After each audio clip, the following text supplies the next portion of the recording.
علماء کرام، سادات اعظام، جلسہ گاہ میں تشریف فرما، تمامی میرے بزرگوں، بھائیوں، ساتھیوں، عزیزوں، عزت مآب خواتین اسلام، السلام علیکم ورحمۃ اللہ تعالی وبرکاتہ۔ وعلیکم السلام ورحمۃ اللہ تعالی وبرکاتہ۔ إلى أشرف الأنبياء والمرسلين وآله وأصحابه أجمعين، اقرأوا الفاتحة۔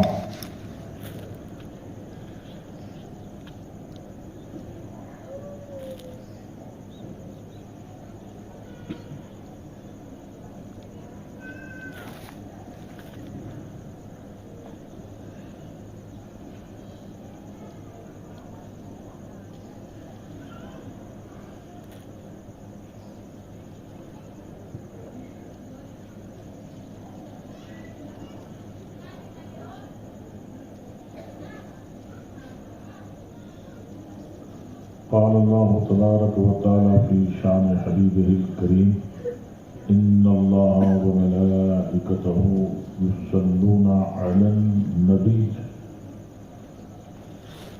يا أيها الذين آمنوا صلوا عليه وسلموا تسليما اللهم صل على سيدنا محمد على سيدنا ونبينا ومولانا محمد وآله وأصحابه أجمعين، صلاة وسلام عليك يا رسول الله، صلاة وسلام عليك يا حبيب الله، صلى الله تعالى عليه وآله وأصحابه أجمعين، وأفوض أمري إلى الله إن الله بصير بالعباد برحمتك يا أرحم الراحمين۔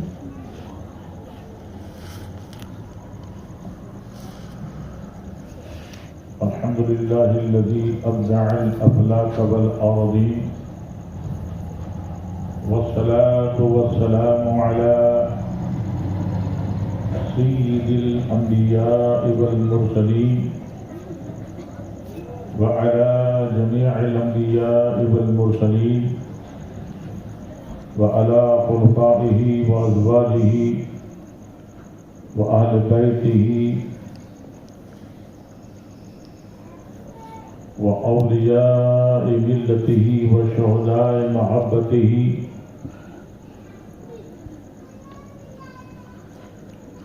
أما بعد، قال الله تبارك وتعالى في القرآن المجيد والفرقان الحميد: أعوذ بالله من الشيطان الرجيم، بسم الله الرحمن الرحيم،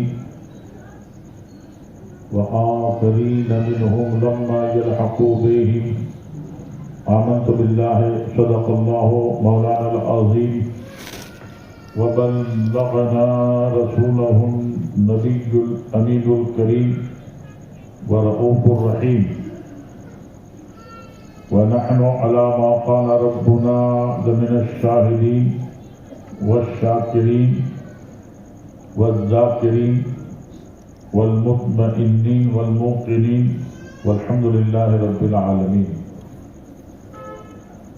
محترم سامعین، میرے تمام سنی بزرگوں، بھائیوں، ساتھیوں، عزیزوں، آج کی یہ مبارک مجلس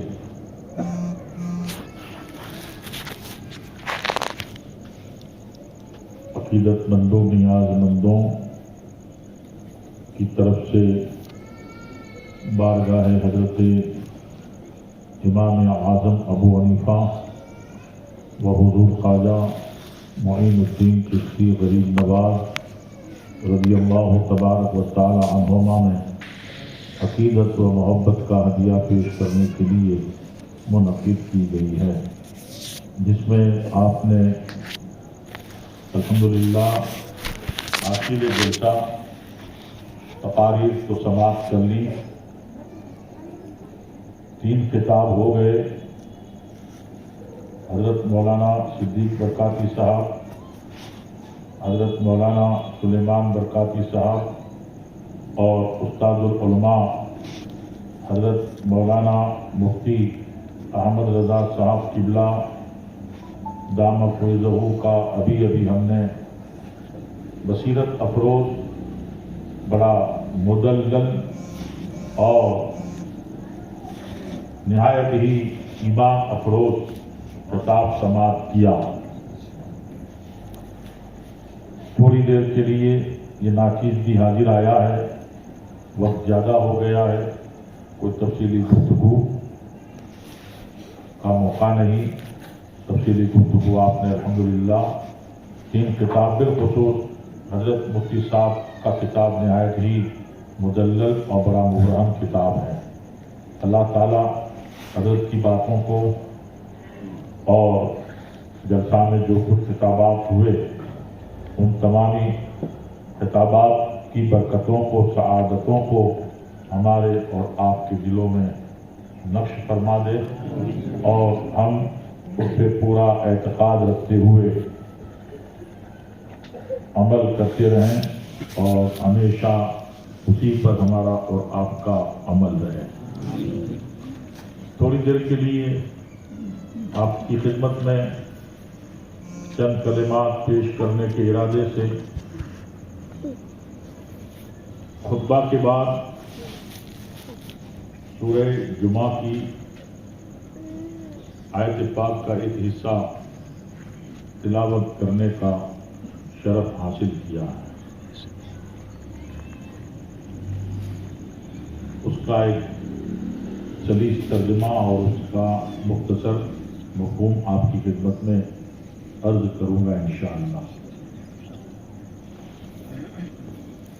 اس سے پہلے اہل سنت والجماعت کے دستور و معمول کے مطابق محبت و عقیدت کے ساتھ حضور سید المرسلین رحمۃ للعالمین شفیع المذنبین جناب احمد مجتبیٰ محمد مصطفیٰ ارواحنا فدا صلی اللہ تعالی علیہ وسلم کی بارگاہ اقدس میں درود و سلام کا ہدیہ پیش کریں.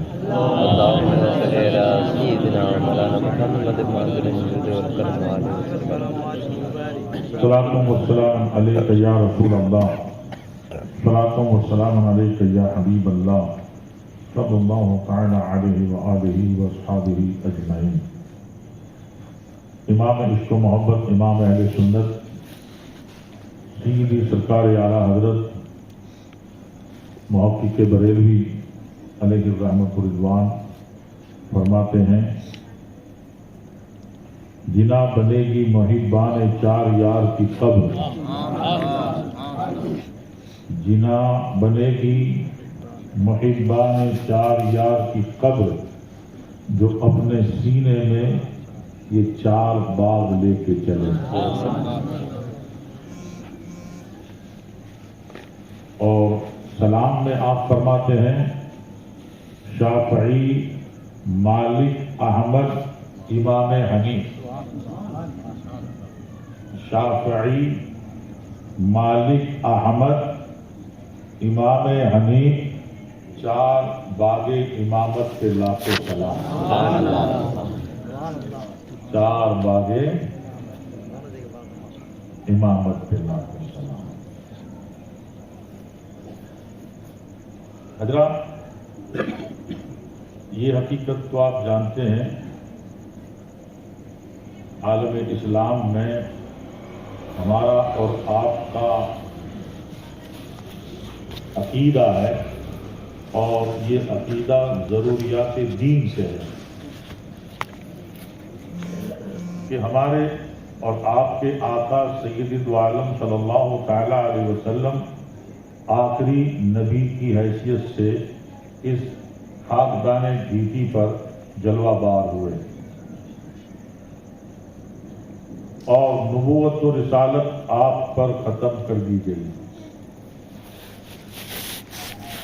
اب آپ کے بعد کوئی نبی اور رسول من جانب اللہ آنے والے نہیں ہیں، اس کا امکان ہی نہیں ہے، ختم ہو. اور اس عقیدے کو ختم نبوت کے اس کانسیپٹ کو، عقیدے کو اللہ تعالیٰ نے واضح طور پہ بیان کیا. وخاتم النبیین،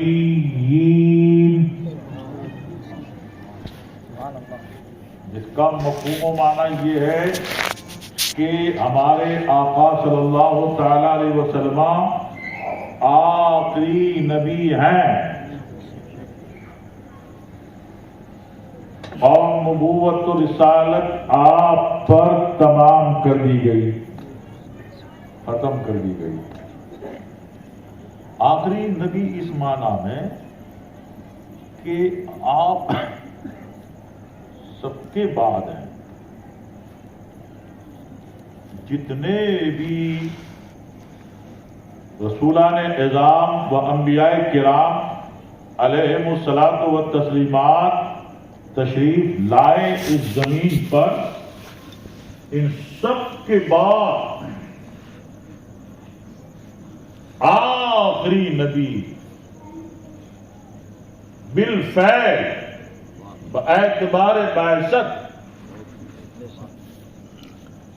آخری نبی 1400 سال سے زیادہ کا طویل عرصہ گزر گیا. قرآن کے اس عقیدے پر صحابہ کرام سے لے کر تابعین اور تابعین کرام سے لے کر کے تبع تابعین، ائمہ مجتہدین، اغواث، اقطاب، علماء، فقہاء، صوفیاء، مشائخین رضوان اللہ تعالی علیہ اجمعین بڑی مضبوطی سے قائم، اور کسی کو کنفیوژن نہ ہو، کسی کو تردد نہ ہو.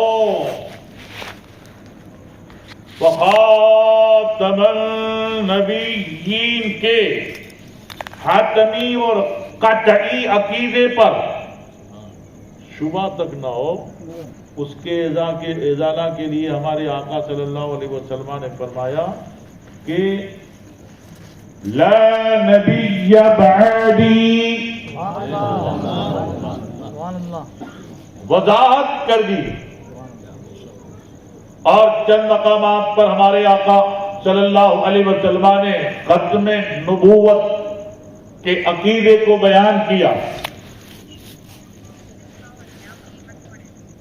اور اسے مسلمانان عالم کے ذہن و فکر میں بٹھا دیا کہ حضور آئے ہیں، اب حضور صلی اللہ علیہ وسلم کے بعد کوئی نبی اور رسول کی حیثیت سے نہیں آئے گا، مگر ہمارے آقا صلی اللہ علیہ وسلم نے ہمیں آگاہ کیا، خبردار کیا، الرٹ کیا کہ کچھ جھوٹے نبوت کے دعوے دار ہوں گے،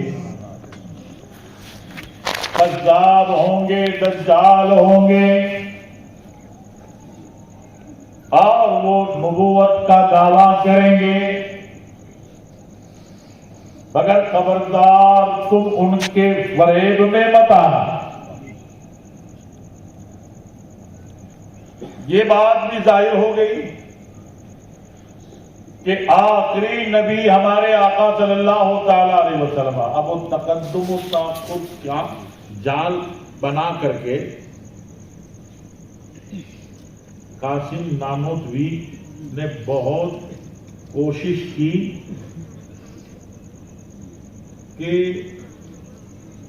آخری نبی اس معنی میں نہیں، یہ تو عوام کا خیال ہے، معاذ اللہ ثم معاذ اللہ. جو قرآن کا کانسیپٹ ہے، قرآن کا عقیدہ ہے، قرآن کا نظریہ ہے، جو کانسیپٹ، جو عقیدہ اور نظریہ رسول اللہ صلی اللہ تعالی علیہ وسلم کا ہے، جو صحابہ کرام، جو تابعین، جو قطعی یقینی عقیدہ ہے، اجماعی عقیدہ ہے، اس کے بارے میں کہا کہ یہاں یہ مانا نہیں.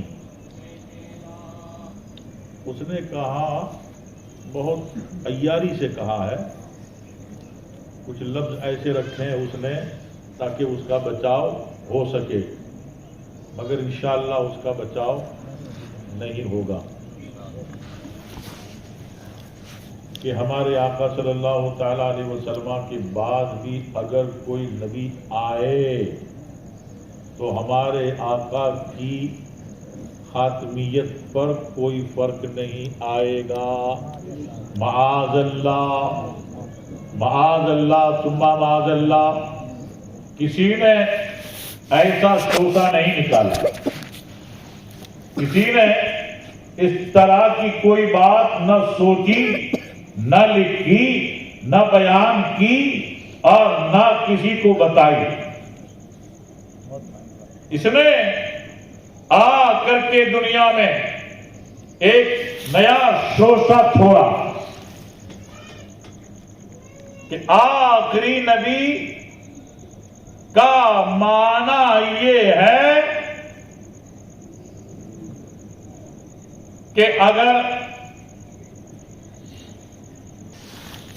بالفرض, اس نے بالفرض,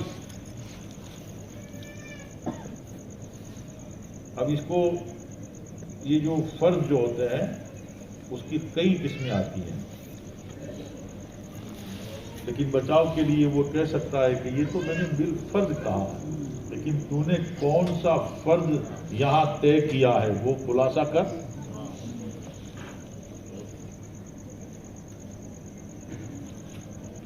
بہرحال بہت بڑا خطرناک وار تھا عقیدہ ختم نبوت پر.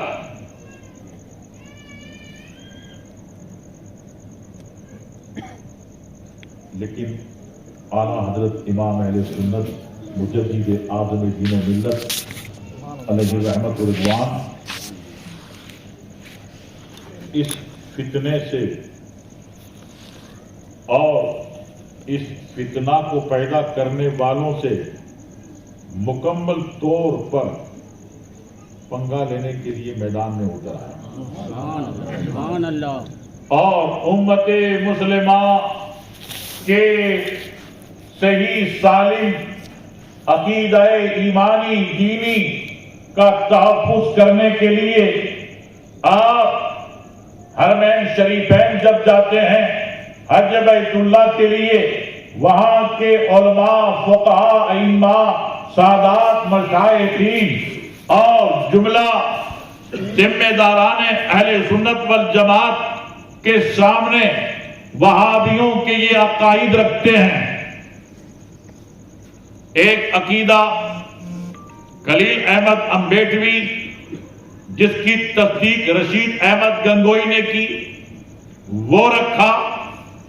ایک عقیدہ اشرف علی تھانوی نے اپنی کتاب میں لکھا, وہ بھی اپنے استفتاء میں سوال میں رکھا. اور یہ عقیدہ ختم نبوت پہ جو وار کیا, نیا معنی کرا, وہاں کے سارے علماء نے, سارے ائمہ نے, سارے فقہاء نے, سارے مشائخین نے ان باتوں کو پڑھ کے سمجھا اور اس پہ کفر کا حکم دیا.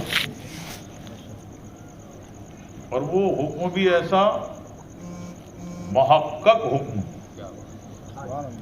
غیر متبدل حکم اور بڑا مضبوط حکم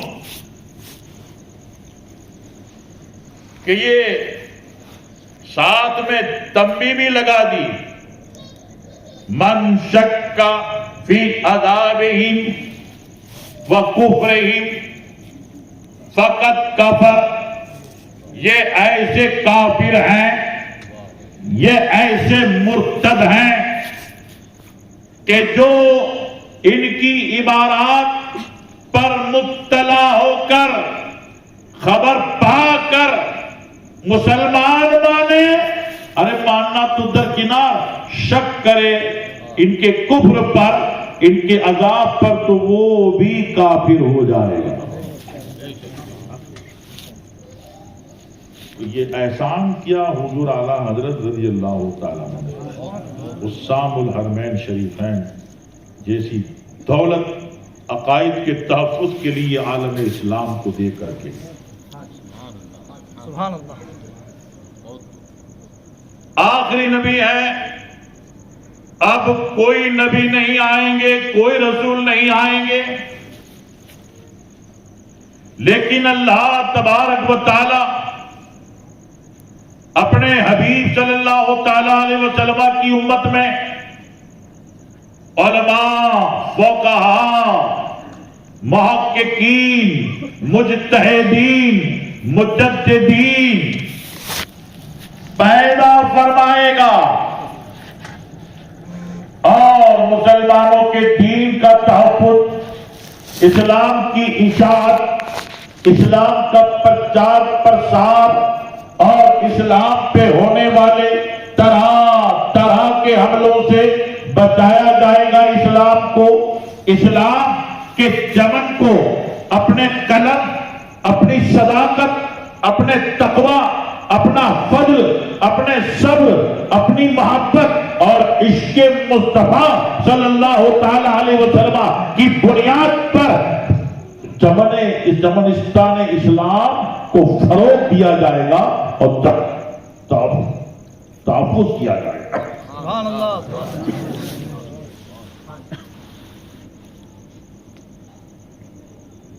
یہ آیت پاک کا حصہ جس میں اللہ تعالیٰ ارشاد فرماتا ہے وَآخَرِينَ مِنْهُمْ لَمَّا يَلْحَقُوا بِهِمْ, اور بعد والے لوگ جو ابھی ان سے نہیں ملے.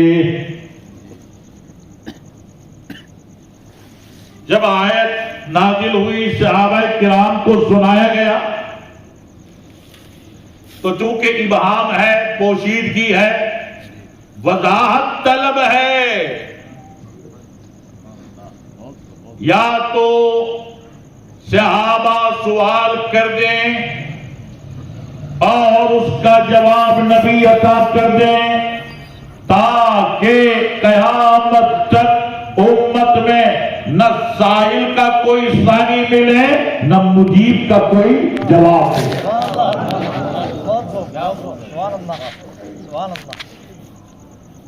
حضرت ابو ہریرہ رضی اللہ تعالیٰ عنہ جو اس مجلس پاک میں حاضر تھے وہ روایت کرتے ہیں کہ صحابہ کرام میں سے کچھ حضرات نے نبی صلی اللہ تعالی علیہ وسلم کی بارگاہ میں سوال کیا, عرض کیا منہم یا رسول اللہ,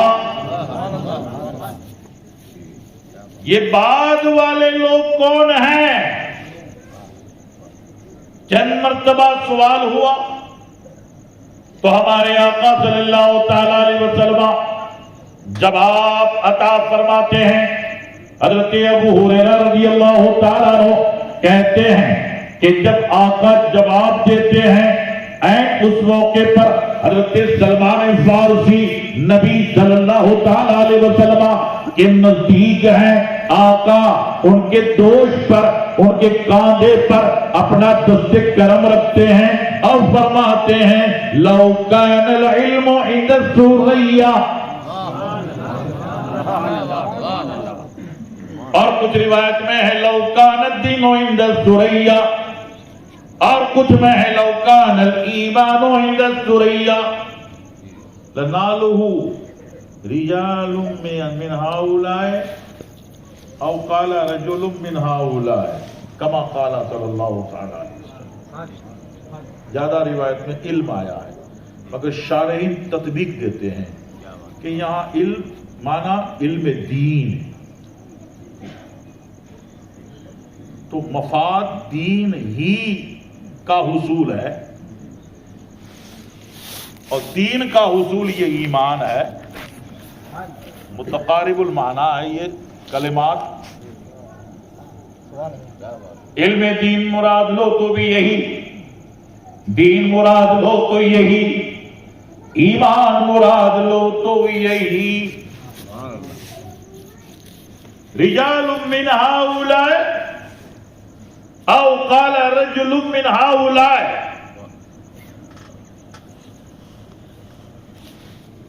اس کی قوم میں سے ایک شخص یا اس کی قوم میں سے چند اشخاص اگر علم ثریا تک ہوگا تو یہ وہاں سے لا کر کے لوگوں کو دور و دراز تک پہنچائیں گے۔ اب مثال دی ہے بودیت کی، یا بودیت سے مانا بہت سخت اور کٹھن دشوار تر۔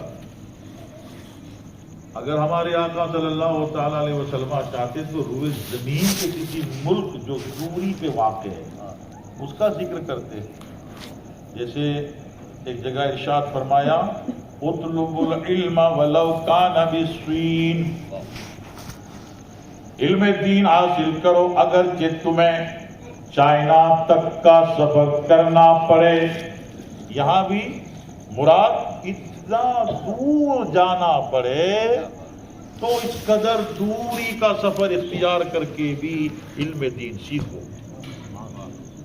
تو یہاں حضور صلی اللہ علیہ وسلم نے جو مثال دی وہ زمین کے کسی شہر جو دور و دراز واقع ہو اس کی مثال نہیں دی، بلکہ جو آسمانی دنیا پہ ثریا ہے۔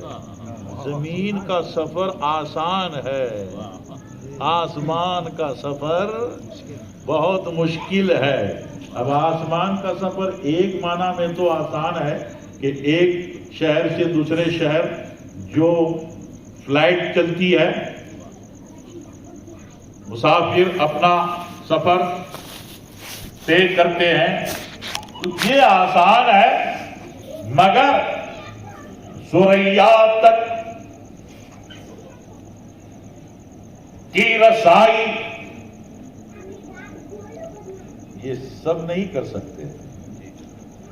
ایک ملک میں ہمیشہ ایک محکمہ ہوتا ہے، محکمہ خلائی، انترکش کے پرواز کا ایک کیندر ہوتا ہے، اور اس میں وہی لوگ سفر کر سکتے ہیں جو زمانوں تک اس کے سارے نشیب و فراز کو سمجھتے ہیں، اس ٹاپک کو پڑھتے ہیں، اس کے بعد وہ تربیت لیتے ہیں، ٹریننگ لیتے ہیں کہ ڈریس کیسا ہونا چاہیے، راکٹ میں بیٹھو تو تمہاری غذا کیا ہو، اور راکٹ جب انترکش میں پہنچ جائے کہ جہاں قرار نہیں ہے، جہاں پر آپ ایک جگہ پھر اسٹیبل قائم نہیں رہ سکتے، گریویٹی فورس نہیں ہے، جہاں گریویٹیکل فورس وہاں نہیں ہے، لیکن جو ٹرینڈ ہوتا ہے، تعلیم پاتا ہے، برسوں تک کا تجربہ کرتا ہے، اسے خلائی سفر سے پہلے راکٹ میں بٹھایا جاتا ہے، چند دنوں تک بٹھایا جاتا ہے، اور پھر تجربہ گاہ سے گزارا جاتا ہے، ٹرینڈ ہوتا ہے، تربیت پاتا ہے، تب خلائی سفر کے لائق ہوتا ہے۔ ایک مثال سمجھ لیجئے کہ ہمارے آقا نے ثریا کا ذکر کر کے بتا دیا کہ ہر عالم کا کام نہیں، ہر مولانا کا کام نہیں، ہر خطیب کا کام نہیں، ہر امام کا کام نہیں، ہر مفتی کا کام نہیں، ہر مدرس کا کام نہیں، ہر مناظر کا کام نہیں، بلکہ اللہ تعالیٰ علماء میں سے جسے پسند کرے گا، اللہ تعالیٰ نبی کے نائبین میں سے جس کا انتخاب کرے گا، اللہ تعالیٰ انبیاء کرام علیہ الصلوۃ والتسلیمات کے وارثین میں سے جسے پسند کرے گا، اللہ اسے صلاحیت دے گا، اللہ تعالیٰ اسے اوصاف دے گا، اللہ تعالیٰ اسے اہلیت دے گا، اللہ تعالیٰ اسے اتنا نوازے گا کہ وہ مجدد ہو جائے گا، وہ مجتہد ہو جائے گا، اور پھر اس مقام اور منزل پہ فائز ہو جائے گا۔ ہاں بھائی، ایسے ہی تھوڑا کوئی مجتہد بنے گا۔ مجدد بننے کے لیے اللہ تبارک و تعالی کی خاص عنایت اور اس کے حبیب پاک صلی اللہ تعالی علیہ وسلم کی خاص عطا درکار ہوتی ہے، سب بندہ مجدد ہوتا ہے۔ پھر مجدد کے اوپر کا درجہ مجتہد، جو ادلہ اربعہ کے سارے اسرار و رموز من جانب اللہ سمجھتا ہے، جانتا ہے، قرآن، حدیث، اجماع اور قیاس شرعی، چاروں ادلہ، چاروں دلیلوں کی روشنی میں وہ جب کسی دین کے مسئلے کا حل ڈھونڈتا ہے تو شریعت اس کے حل کردہ مسئلے کی تصدیق کرتی ہے، وہ ہوتا ہے مجتہد۔ ہاں بھائی، ذرا ایک مرتبہ آپ محبت سے درود شریف سنا دو۔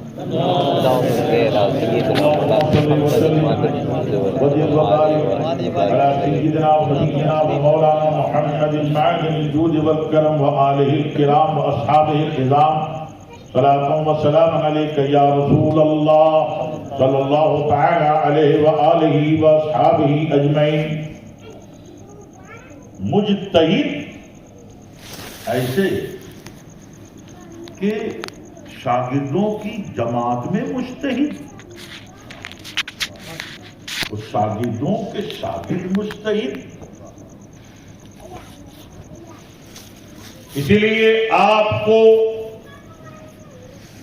علماء اسلام نے، مشائخین عظام نے لقب دیا امام اعظم۔ شافعی بھی امام، مالکی بھی امام، حنبلی بھی امام، ابو یوسف بھی امام، محمد بھی امام، ظفر بھی امام، اور دیگر مجتہدین وہ بھی امام، مگر ان سب پر اعظم وہ امام اعظم ابو حنیفہ۔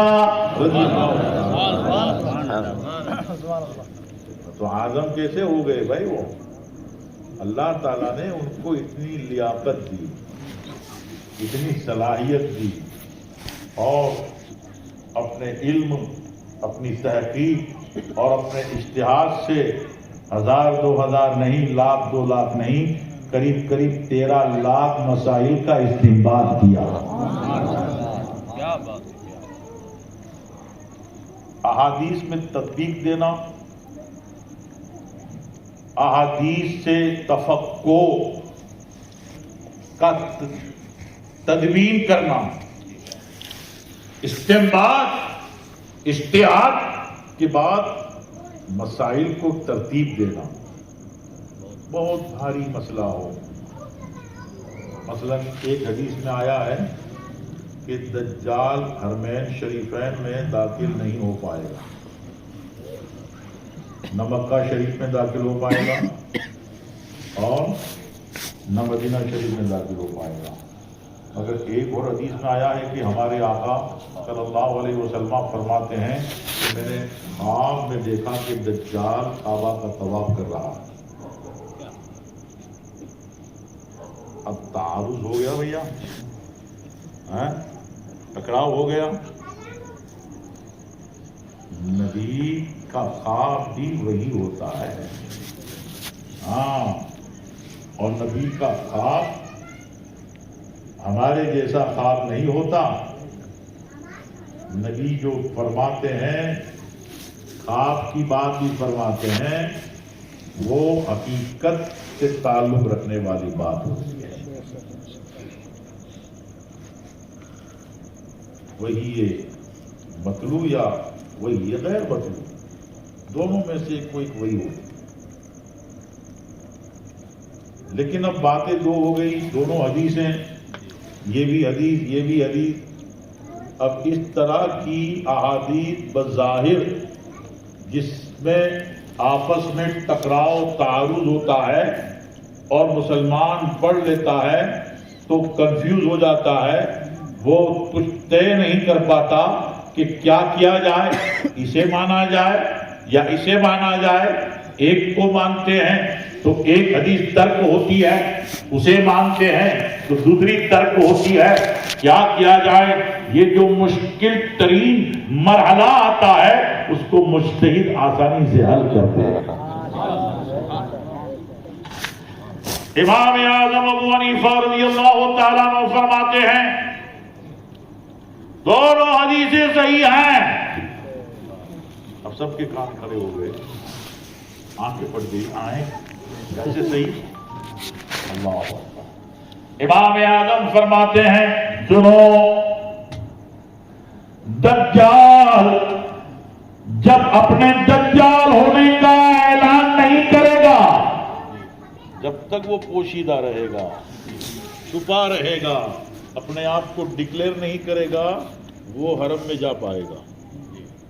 لیکن جس دن سے وہ لوگوں کے سامنے اعتراف کرے گا، اقرار کرے گا اور اعلان کرے گا کہ میں دجال ہوں، اسی وقت سے اس کے لیے داخلہ ممنوع ہو جائے گا۔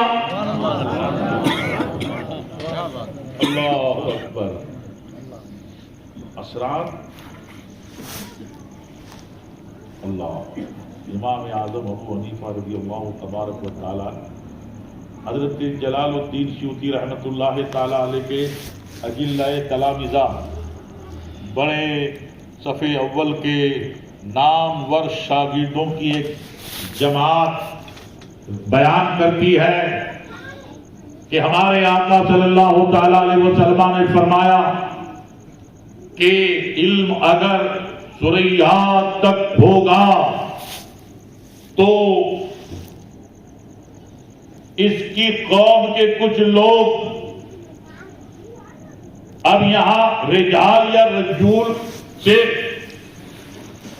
اولین مصداق کون ہے؟ کیونکہ یہاں لفظ آخر نہیں آیا، آخرین آیا ہے۔ جب آخرین کہا جائے گا تو اولین سمجھ میں آئے گا۔ اولین تو سمجھ میں آتے ہی ہے کہ جن میں حضرت ابو بکر صدیق ہیں، فاروق اعظم ہیں، عثمان غنی ہیں، مولا کائنات ہیں، حضرت انس بن مالک ہیں، حضرت ابو ہریرہ ہیں اور سارے صحابہ ہیں۔ مگر یہ آخرین یہ کون ہے؟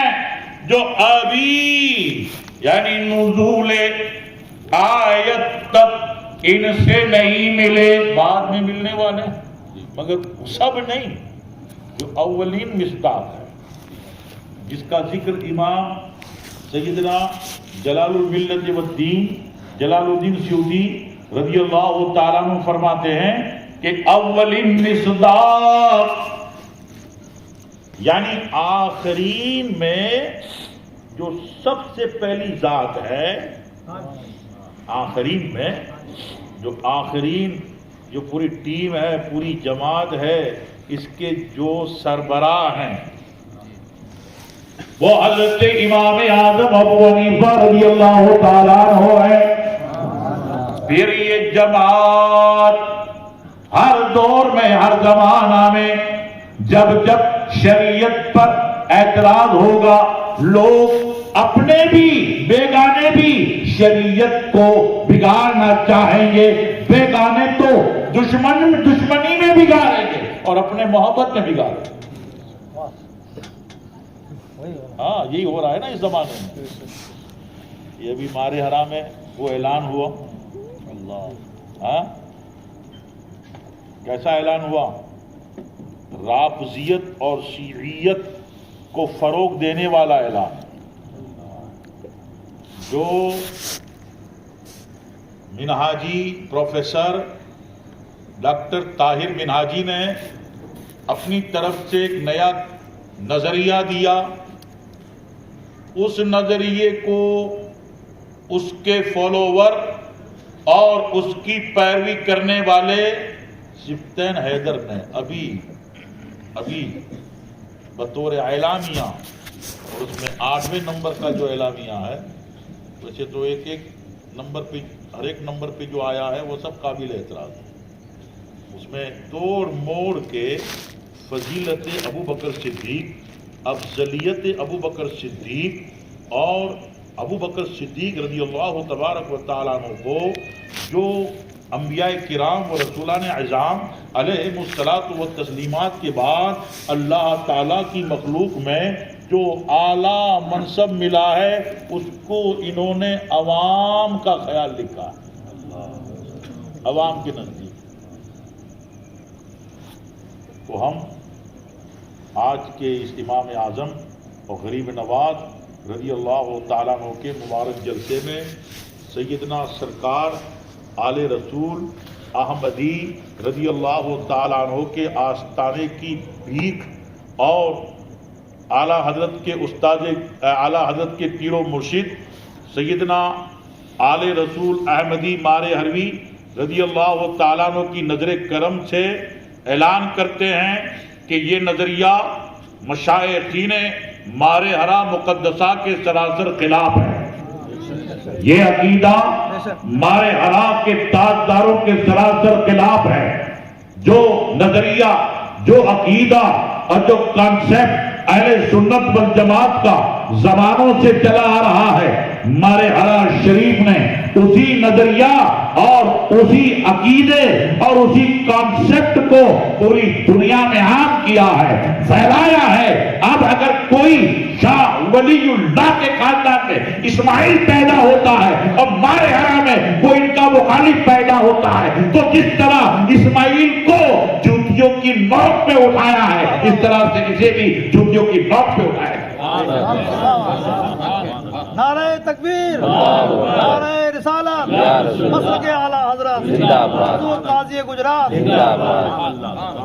سیدنا شاہ آل رسول احمدی مار حروی رضی اللہ تعالیٰ عنہ، جن کے مریدوں میں بڑے بڑے علماء، اولیاء، صوفیاء اور بڑے بڑے محققین مدققین، الحمدللہ جن کے خاندان میں اولیاء، اقطاب، ابدال، خود اللہ کے ولی، اللہ اکبر، دین کی خدمت کرنے میں، شریعت کی خدمت کرنے میں، تصوف کی خدمت کرنے میں، مذہب حنفیہ کی اشاعت کرنے میں، عقیدہ اہل سنت کی ترویج کرنے میں کوئی کسر نہیں اٹھا رکھی.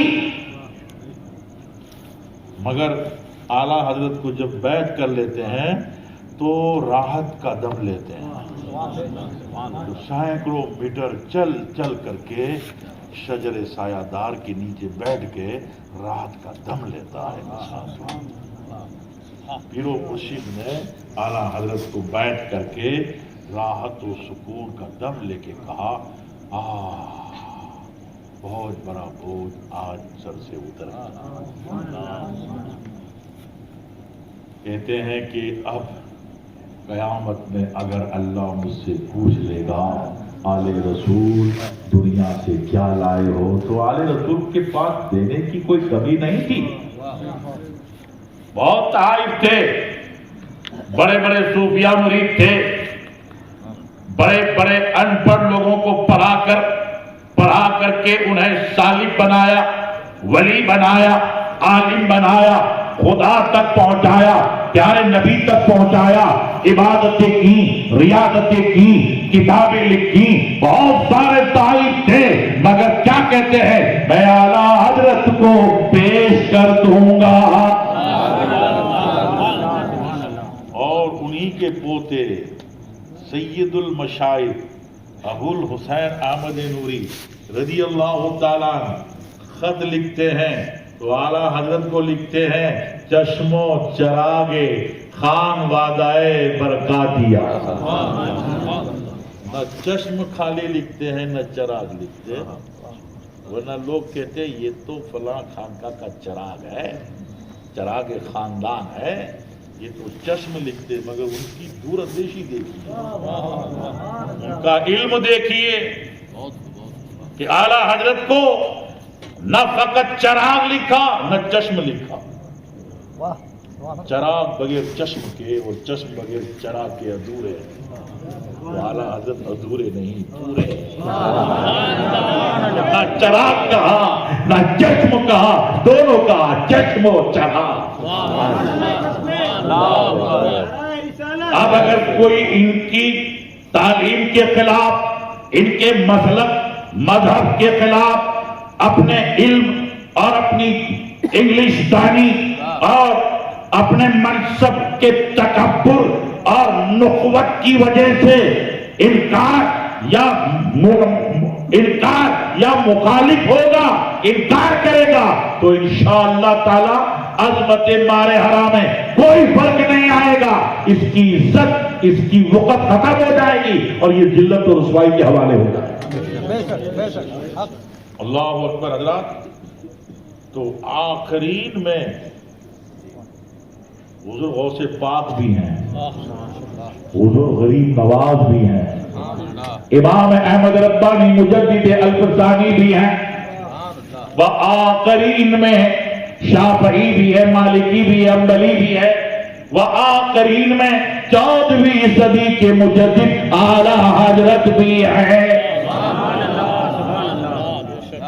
جب اعلیٰ حضرت نے کہا شافعی، مالک، احمد، امام حنیف 4 باغ امامت پہ لاکھوں سلام، تو ان 4 باغ کے خوشہ تین علماء و فقہاء نے جب 14ویں صدی میں اعلیٰ حضرت کے تجدیدی کارنامے دیکھے اور باطل فرقوں کا اعلیٰ حضرت نے جنازہ نکال دیا اور اس کے مصطفیٰ کے جام سب کو پلا کر کے عاشق نبی بنا دیا، تو 4 دانے عالم تھے اعلیٰ حضرت کی خدمت میں یہ تحسین اور مرحبا کے نعرے لگے کہ ڈال دی قلب میں الفت مصطفیٰ، ڈال دی قلب میں عظمت مصطفیٰ، سیدی اعلیٰ حضرت پہ لاکھوں سلام۔